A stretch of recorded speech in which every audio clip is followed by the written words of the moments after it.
Many thought he had long left the YouTubes, but ShockofGod is here trying to make out that you have to be a dumbass to be an atheist, even though he doesn't understand what atheism is. Atheists and theists might be the worst kind of folks when it comes to stupid apologetics. ShockofGod will shock you, but not for the right reasons. Hello, I'm the Skeptic, the British floating circle that watches people make extraordinary claims, and then I explain why I don't accept what they're saying. Having been an atheist all of my life, it really tickles my fancy when an apologist thinks they know what it takes to be an atheist, and misses the target by a clear mile. ShockofGod is a grumpy old man who rides around on a motorbike talking crap about what he thinks atheism is. But what's on his list? We'd better find out. But before discovering exactly what it takes to be an atheist, if this isn't your first Skeptic video, hit the like, the subscribe and the bell, and maybe the algorithm will know exactly what it takes to improve your feed. And a super thanks to those that hit super thanks in some recent videos. Scott Carden, Miles Solomon and Ron Stubbs. And a big thank you to channel members who get to use Lisa the Rainbow Giraffe and more hen emojis. Lisa the Rainbow Giraffe bestows leaves upon you all. More hen. I hope you're ready to be shocked by how stupid this is. Hey everybody, if you'd like to know what to do to become an atheist, stick around and watch this video. I think you're going to find it shockingly entertaining. Probably, but not for the reasons you're hoping. Join us for another video, and the title of this video is How to Become an Atheist. And I have about 9 things here that I think I could help you with if you want to become an atheist. Okay? So let's go through them. And the first thing, if you want to become an atheist, the first thing you need to do is rewire your brain. I'm not sure what that means, unless you just suggest thinking a bit more critically about things, in which case, I agree with you.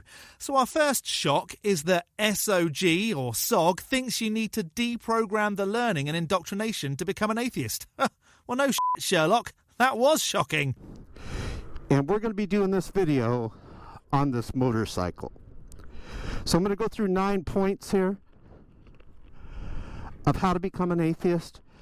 But I'm going to do it on the motorcycle. This is perfect to make a video on this high-speed racing bike titled How to Become an Atheist. So let me go through them first so I don't, keep you in suspense. Number 1, you're going to need to ignore evidence as an atheist. We're going to talk about that. Hang on. I thought the first one was to rewire your brain. Maybe to be a theist, you have to accept things without evidence and not be able to count. He then rambles about some of the points that he's got on his list, and we're going to jump ahead to the actual list. You're going to have to ignore evidence. Lots of it. You're going to have to ignore all the obvious intelligent design in society. Just saying it's obvious doesn't make it so. Not understanding why things are the way they are doesn't mean there's a designer. It just means you don't understand why things are. Knowing that you will not have any arguments against the existence of God, I want to tell you a little secret since you're going to become an atheist. How do you get Christians, theists, to not talk to you about your obvious evidence from? Because just between you and I, atheism is not based on evidence. So we can't provide any proof and evidence that atheism is accurate and correct. Rather, let's get on it.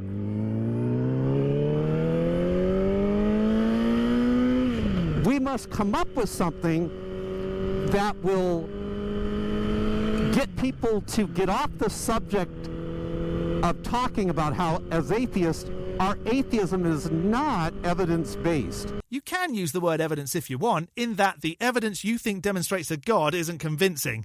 Does that make you feel better? Though you are right, it's not being convinced of the arguments for the existence of a God. Provide actual, repeatable, demonstrable evidence that a God exists, and that may change an atheist's mind. How do we do that? It's genius. We just say we lack a belief in God. See how great that is? I expanded on that a little, but that is what it is. I'm not sure why that gets on your nerves so much. Maybe because I'm not gullible like you are, and that annoys you? You don't have to give any evidence for your atheism. You just say you lack a belief in God. Now, why do we have to say we lack a belief in God? Because you and I, just telling you a secret as atheists, if you want to be an atheist, you have to realize that we don't have any proof and evidence that atheism is accurate and correct. It is accurate and correct. I'm not convinced that there are any gods, so therefore I am an atheist, and my atheism is correct. You sound really butthurt that you have to demonstrate your position because it doesn't convince some people. We lack arguments against the existence of God, so we must say we lack a belief in God. There's no lacking an argument against anything. Dumbasses like you, who right now are pretending to be an atheist for a bit, say dumb shit about a god, and then I say why that's f***ing ridiculous. And hopefully these Christians don't see through our little game here, and they don't realize that the real reason why you must say, as an atheist, that you lack belief is because we lack arguments against the existence of God. Atheists lack arguments against the existence of God. So stick with that. Stick with I lack a belief. Let's see what's next. If there were no arguments, I'd not respond to anything that you say, soggy man. Okay. You must... Let's get up to that card there. That's pretty cool. That's definitely not the stock motor. You must support the LGBTQ trans agenda. There is no trans agenda, you f***ing bell. Now, the reason why is because Jesus said, and I quote, "From the beginning, God has made them male and female."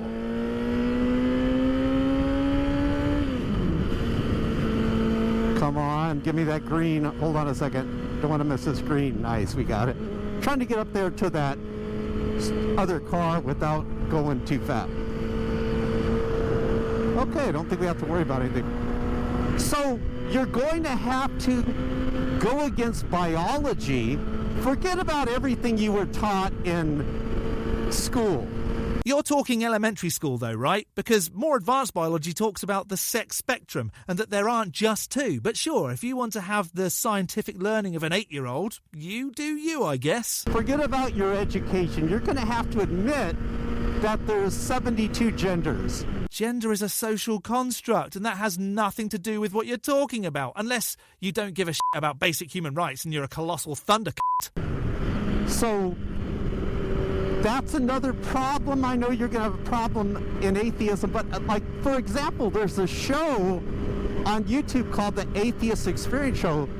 Just watch them. They'll show you how to deny evidence, how to deny reality, even how to deny scientific biological facts that, between you and I, we all know there's only two sexes, male and female. But that's not correct. Sex is determined by many factors: chromosomes, hormones, anatomy. Not everyone is XX or XY. Sometimes there are variations like XXY or just X. Someone born with XY chromosomes may not respond to the male hormones, which would then lead to a typical female development. And that's just the tip of the iceberg. And even this floating circle dumbass understands that. But, you know, if we want to go ahead and go against God, we're going to have to deny what Jesus said, and we're going to have to fall on our sword as atheists and just admit that there's 72 genders. I know people are going to think you're crazy, but this is what you must do to be an atheist. Again, they're not the same. And who cares how someone identifies? It has nothing to do with me what's in someone's underwear. I'm not a c***. Now, you're going to need to believe in miracles. You're going to have to believe in the miracle that...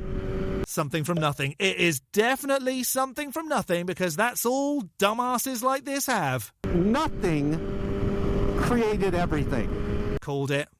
F***ing idiot. See, there can't be something always existing. It sounds too goddish. It sounds too much like God. No, it doesn't. It sounds like something has always just existed. So, we're going to have to go against modern science. You know, all modern science says that the universe had a beginning, but just deny modern science. Not exactly. Modern science says that there was a moment in time that the universe as we see it rapidly expanded.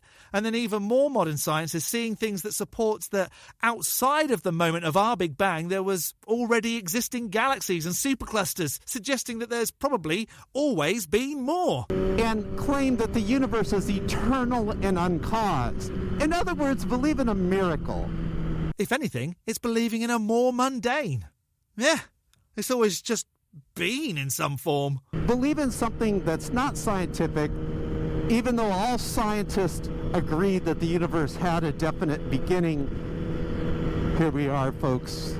And again, this beautiful car was created by luck and chance. Not knowing the difference between natural and man-made is a you problem, soggy biscuit. Remember, it might look intelligently designed, but you can't say that because humans created this vehicle. And humans probably created the concept of a god. And humans, as you know, are created by luck and chance. So, you must not have children. If you did, you'd know that it's a very fun practice making humans. Other miracles you're going to have to accept, that life came from non-life. Not a miracle, just a very interesting combination of conditions on an early Earth. You're going to have to accept that life came from non-life. I know it sounds Of course you use an ableist slur because you're a gigantic See, I can use insults that don't belittle others. That's just you. That there's something that's not living, and then it creates life. Created? No. Came about? Yes. But we have to say that. We can't say that there was nothing and then something created it. That would be a god, right?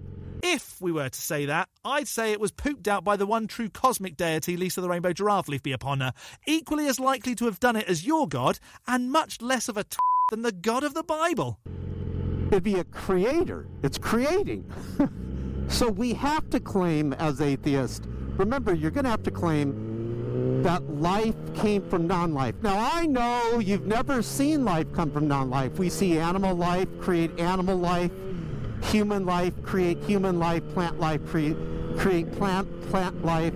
You really have to get away from the words create or created. It adds a whole heap of problems, and you know that animal life doesn't create more life. It comes from due to natural processes. But remember, as an atheist, you're going to have to believe in things that you've never seen. These are miracles that you're going to have to believe. So you're going to have to believe life came from non-life as an atheist.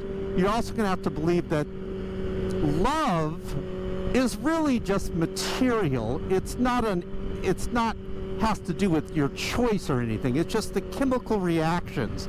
And isn't it fascinating that our brains allow us to do that? I don't see a problem here. You just don't like it because no God required.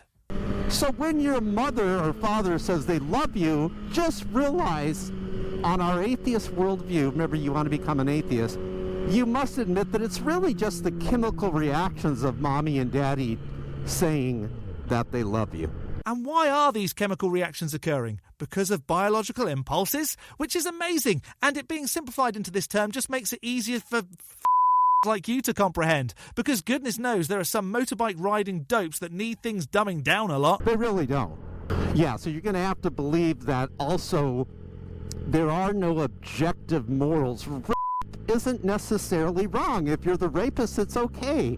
It is if you're a Bible believer. If you rape a virgin, you get to give her father some money and then marry her. If you're that stupid that you think you're pro-rape without God, then there's absolutely no helping you. If the only reason you don't rape people is that you believe in a God or can't find any virgins, then please never stop believing. You'd be an even bigger if you stopped believing in a god. But I can be a decent member of society without believing in non-existent cloud fairies. And even the objective morals of a god aren't objective. They're the subjective opinions of a made-up wizard. Now, I know this causes problems when you're an atheist. In fact, atheists are the least trusted group in society. Not being trusted by you isn't the same as not being trusted by society. Would I leave my kids with a religious person I didn't know? No. But with an atheist I didn't know? Well, I'd consider it. Because people are going to think you're bat bleep insane to believe all these things, but this is what all atheists believe. And as an atheist, remember, you're going to have to fall on your sword and believe these things. Well, you're wrong again. I think people who make bad choices because they think a man in the sky told them to aren't thinking the right way. Sorry, SOG. Now, the next one's very important. Do not study Jesus because, see, as an atheist, you need to have a hardened heart. You got to keep that heart real hard, where it's unemotional. You won't have compassion. Don't have compassion? Did you fall off your bike without a helmet? The atheists I know are the most compassionate, empathetic people I know. Here you are, belittling people for identifying as who they are, and you're trying to claim compassion? F off, Muppet. And the hardened heart argument is ridiculous too. An all-powerful being isn't strong enough to defeat a hardened heart. Pull the other one. But the problem is, if a Christian friend of yours gives you a Bible and you start reading about Jesus, how he is God, put here in the tintly flesh of man, and how they blindfolded him and punched him in the face and said, "Prophesy, Christ, who hit you?" How they beat him and whipped him where the inside of his organs were showing, his flesh. And then when he's dying on the cross, he says, "Father, forgive them, for they know not what they do." I mean, this is going to melt your heart. Nope, it just sounds like a really shitty story. What melted my heart was when Matilda went to live with Miss Honey after her parents abandoned her because they were and no one is trying to make Matilda out to be the daughter of a god. Where you're going to start having compassion for Jesus. Well, why is that a problem? Because then you're going to look more into Jesus, and you're going to soften your heart. I hope not. I'll use my brain. But softening your heart sounds like a one-way ticket to the emergency room. Don't soften your heart. Don't read about Jesus. He's going to draw you in. Nobody spoke like Jesus did. He's going to draw you in, and you're going to be like, "Oh, this guy is epic." And you're not going to be able to stop reading about him. You're just going to want to know more and more. But see, this is going to destroy all those other points that I just gave you. Yeah, I don't know about that. The majority of atheists I've spoken to say that they became atheist after reading the Bible, so again, keep that heart of yours real hard. Try not to have compassion. You're the least compassionate person I think I've ever watched. You know, the problem is, it's been proven atheists are the most selfish people out there, and Christians are the most giving and charitable. BS again. Your religious or non-religious beliefs don't determine whether or not you have to give to charity. I've done tons of charity stuff. My favourite was turning books into tactile explanations for children with sight issues. Another thing which is really interesting, number 6 here, don't ever look at DNA. Don't, trust me, if you're an atheist, don't look at DNA. Now, between you and I, why? Because you think it's actual information and not just a combination of chemicals? And now you think that there are literal words written on every strand of DNA? Well, DNA is a language, and we all know that only a mind can create language. Called it. Only something intelligent can create language. Remember, Bill Gates was saying that DNA is way more complex than even Microsoft Windows. Now, Microsoft Windows is a complex software program that is the product of intelligent design. But remember, Bill Gates is just the product of luck and chance. And also the product of a who was involved in the biggest sex abuse scandal of all time. So, of course, luck and chance created Windows. That's how you got to think. Luck and chance created DNA, even though it is a language. Here's some colourful language for you. You're a f***ing idiot. Repeat after me. Luck and chance does everything. Luck and chance does everything. Just keep brainwashing yourself with that, because as an atheist, you must understand that you have to believe luck and chance made everything. Further demonstrating you have zero clue about anything because of your God blinkers. I know it seems like a miracle that you could smell through your nose and you breathe through your nose and you could smell pizza and a good steak. If you like fish, you could smell some good fish and you know, an apple pie. I know, but remember, the Big Bang exploded, and just by luck and chance. You're confusing luck and chance with millions and billions of years of natural processes, but you call it what you want, and we'll call you what we want. A giant dumb f***. Then SOG continues over his list again, just saying the same tired point, so just apply some of what we've discussed here, and hopefully he'll listen. Oh, who am I kidding? He doesn't care about what atheists actually believe. He wants to repeat the same argument so that his 57.1 thousand subscribers continue to give him 97 to 100 views per video. Ouch. Burn. But come on. He is a bit of a knobber. Unless, of course, you think Shocky had a good way of becoming an atheist, let me know in the section below. I'm going to skeptic this one motorbike rider being as clueless as the thing he believes in. A big thank you to this month's top level ticks on Patreon. Dark Ether Piao, Tamo, The Barely Bearable Atheist, George, Godless Granny, Addy Rockart, The Enixes, Jakari, Elizabeth, Whiskey Tech Fred, Rick and Ray, as well as all the $3 base ticks and channel members. You can become a supporter on Patreon too at patreon.com/theskeptic. The link is in the description, along with links to all my other socials, or become a member by hitting the join button below this video. Don't forget to hit the like button and subscribe if you haven't already. From me, the Skeptic, stay safe, keep thinking logically, and ask questions. Skepticism is the first step towards truth. See you next Saturday.